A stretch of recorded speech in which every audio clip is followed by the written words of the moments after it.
اعوذ باللہ من الشیطان الرجیم بسم اللہ الرحمن الرحیم۔ السلام علیکم۔ یہ ایک مختصر کلاس ہے جو ہم نے ذیابیطس یعنی شوگر کے مریضوں کی صحت کے حوالے سے رکھی ہے۔ کلاس میں آپ کو خوراک اور انسولین کے بارے میں کچھ معلومات دی جائیں گی۔ شوگر کیا ہے؟ ہمارے جسم کو زندہ رہنے کے لیے شوگر یعنی گلوکوز کی ضرورت ہے جو ہمیں کھانے سے ملتی ہے۔ کھانا ہضم ہونے پر گلوکوز خون میں شامل ہو جاتی ہے اور انسولین اسے خون سے تمام جسم کے خلیوں میں منتقل کرتی ہے جہاں وہ ضرورت کے مطابق استعمال ہوتی ہے۔ اگر جسم میں انسولین کم ہو جائے یا موٹاپے کی وجہ سے کام نہ کر سکے تو یہ گلوکوز خون سے خلیوں میں منتقل نہیں ہو سکتی۔ نتیجتاً خون میں گلوکوز کی مقدار بڑھ کر خطرناک حد سے تجاوز کر جاتی ہے اور خون کی رگوں کو نقصان پہنچانا شروع کر دیتی ہے۔ یہ نقصان عمومی طور پر تمام جسم اور خاص طور پر دماغ، دل، گردوں، آنکھوں اور ٹانگوں پر پڑتا ہے۔ شوگر کے مناسب کنٹرول سے ان پیچیدگیوں سے بچا جا سکتا ہے۔ کنٹرول کیسے کریں؟ ٹائپ 2 ذیابیطس شہری رہن سہن کی پیداوار ہے۔ اگر ہم اپنے طرز زندگی میں بدلاؤ لے آئیں اور آباء و اجداد کی طرف لوٹ جائیں تو اس مرض کی جڑ کٹ جائے۔ یاد رکھیے، ٹائپ 2 ذیابیطس کو موٹاپا جنم دیتا ہے، اس لیے خوراک پر کنٹرول اس کے علاج کا بنیادی ستون ہے جس کے بغیر دوائیاں اور انسولین بے سود ہو جاتی ہے۔ اب سوال ہے کہ ذیابیطس کے مریض کیا کھائیں، کتنا کھائیں اور کب کھائیں؟ صحت بخش خوراک زندہ رہنے کے لیے ضروری ہے۔ ذیابیطس کے مریض کھانے میں اعتدال کے ساتھ ایک متوازن غذا کے تمام اجزاء کو شامل رکھیں۔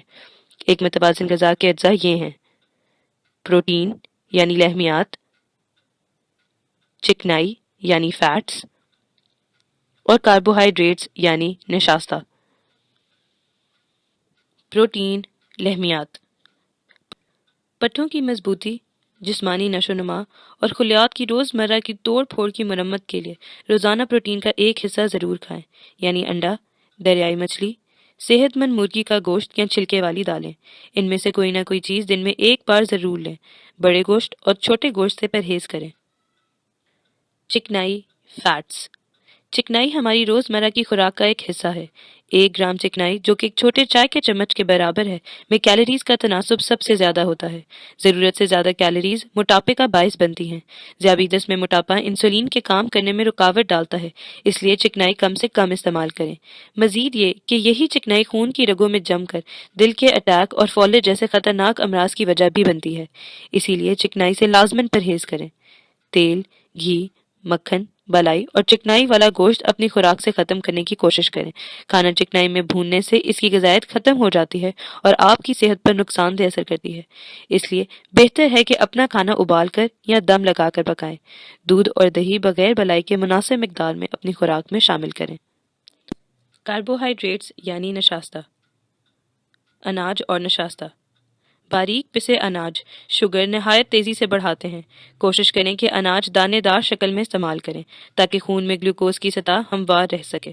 اس کا مطلب یہ ہوا کہ دانے دار دلیا چوکر ملے موٹے آٹے کی روٹی سے بہتر ہے اور چوکر ملے آٹے کی روٹی باریک سفید آٹے سے بہتر ہے، جبکہ میدے کی بنی ہوئی روٹی، نان، کلچے، پوریاں، ڈبل روٹی، بن، رسک وغیرہ شوگر کے لیے نقصان دہ ہیں۔ چاول۔ چاول کھانے کے فوراً بعد خون میں گلوکوز تیزی سے اوپر جا کر ختم ہو جاتا ہے۔ شوگر کا یہ تیز اتار چڑھاؤ ذیابیطس کے مریض کی جسمانی صحت کے لیے نقصان دہ ہے۔ شوگر کو کنٹرول میں رکھنے والے اناج: چوکر یا چھان والی گندم، جو کا دلیا یا آٹا، باجرا اور بیسن۔ کچھ حد تک شوگر کو بڑھانے والے اناج: رائی کی گندم اور دلیا۔ شوگر کو بڑھانے والے اناج: سفید آٹا، چھنا ہوا آٹا، میدا اور چاول۔ سبزیاں۔ کاربوہائیڈریٹس یعنی نشاستہ اناج کے علاوہ سبزیوں اور پھلوں میں بھی پائے جاتے ہیں۔ زمین سے باہر اگنے والی زیادہ تر تازہ سبزیاں شوگر کے مریض کے لیے غذائیت کا اچھا ذریعہ ہیں۔ ساگ، پالک، بھنڈی، بینگن، گوبھی، ٹینڈے، کدو، توری، ٹماٹر اور تمام ایسی سبزیاں اپنی خوراک میں شامل رکھیں۔ البتہ مٹر اور جڑ والی سبزیوں یعنی آلو، اروی، چقندر، شلجم، گاجر اور مولی کا کم سے کم استعمال کریں۔ کچی سبزیاں صحت بخش وائٹامنز کا بھرپور ذریعہ ہیں، انہیں سلاد یا رائتے کے طور پر اپنی خوراک میں شامل کریں۔ اب سوال ہے کہ میٹھے میں کیا لیں؟ قدرت میں میٹھے کے طور پر ہمارے لیے طرح طرح کے پھل موجود ہیں۔ چینی یا گڑ کے استعمال سے مکمل پرہیز کریں، ان کے بنانے میں نقصان دہ کیمیکلز استعمال ہوتے ہیں جو نہ صرف شوگر بڑھاتے ہیں بلکہ جسم کے دوسرے حصوں پر بھی اثر کرتے ہیں۔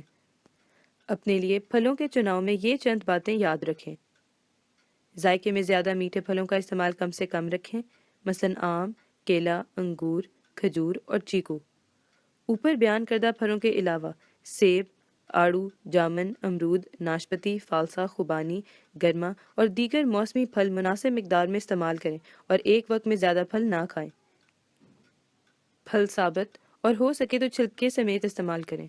پھلوں کا تازہ جوس بھی استعمال نہ کریں کیونکہ اس میں فائبر نہیں ہوتا اور فائبر نہ ہونے کی وجہ سے جوس آپ کی شوگر تیزی سے بڑھا دیتا ہے۔ موسمی پھل پہلی بار کھانے کے بعد اپنا شوگر لیول چیک کریں تاکہ شوگر پر اس کا اثر جان سکیں۔ آرٹیفیشل سویٹنرز کم سے کم استعمال کریں۔ یہ میٹھا ذائقہ چھوڑنے کی عادت میں رکاوٹ ڈالتے ہیں اور اس کے ساتھ ساتھ حافظے اور دیگر مسائل کا بھی باعث بنتے ہیں۔ بیکری، خاص طور پر میدے کی بنی تمام اشیاء جیسے کہ بسکٹ، رولز، سموسے، چپس، کیک وغیرہ سے پرہیز کریں۔ مشروبات، دودھ کا استعمال اپنی خوراک میں باقاعدگی سے رکھیں۔ چائے کا قہوہ، بلیک ٹی، کچی لسی یا سبز پودینہ اور چھوٹی الائچی کا قہوہ حسب ضرورت بغیر چینی کے استعمال کر سکتے ہیں۔ کولڈ ڈرنکس اور ڈائٹ کولاز دونوں ہی خون میں جا کر تیزی سے شوگر بڑھاتی ہیں، اس لیے ان کا پرہیز کریں۔ اس کی بجائے سکنجبین یا لیمنیڈ لیں۔